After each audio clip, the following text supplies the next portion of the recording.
kanang pagsalig sa kaugalingon. Self-reliance, not listening to God, not having quiet time with God, not seeking God, neglecting relationship with God.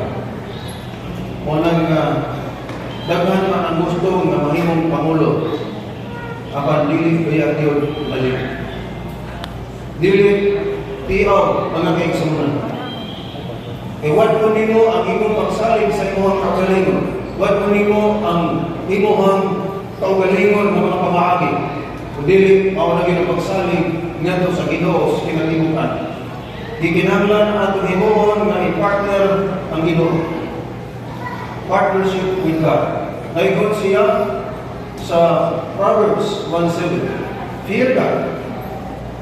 The fear of the Lord is the beginning of knowledge, but fools despise wisdom and discipline.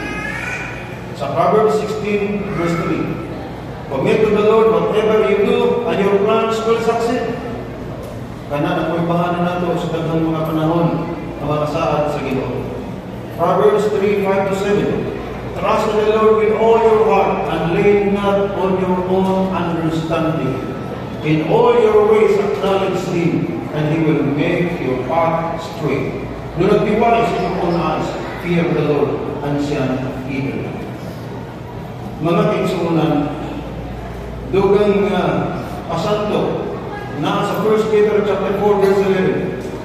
If anyone serves, he should do so with the strength God provides, so that in all things God may be praised through Jesus Christ.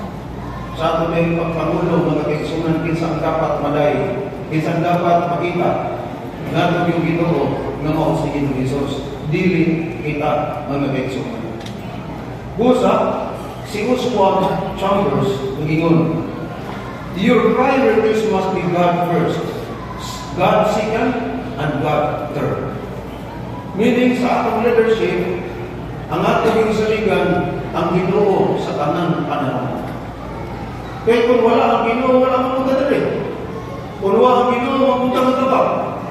Kung wala po ng Ginoo, ang ipunta yung himo. Sa atong pagkamulo, ang tanan, walay, ano ba ang tanan, wagyo'y mahimo.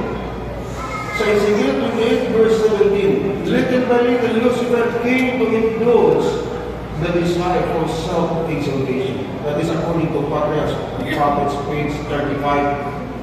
Sa hinay-hinay, ang kaaway, ingon siya, kung naguna na galing tayo pagbati na mapatigbabaw ang atong paggalingon, kung siya giingon, imisin sila diwal, ingon siya nga sa hinay-hinay, kita na himong ng kabahin diha sa kaaway tungod sa gihambin ni mong mga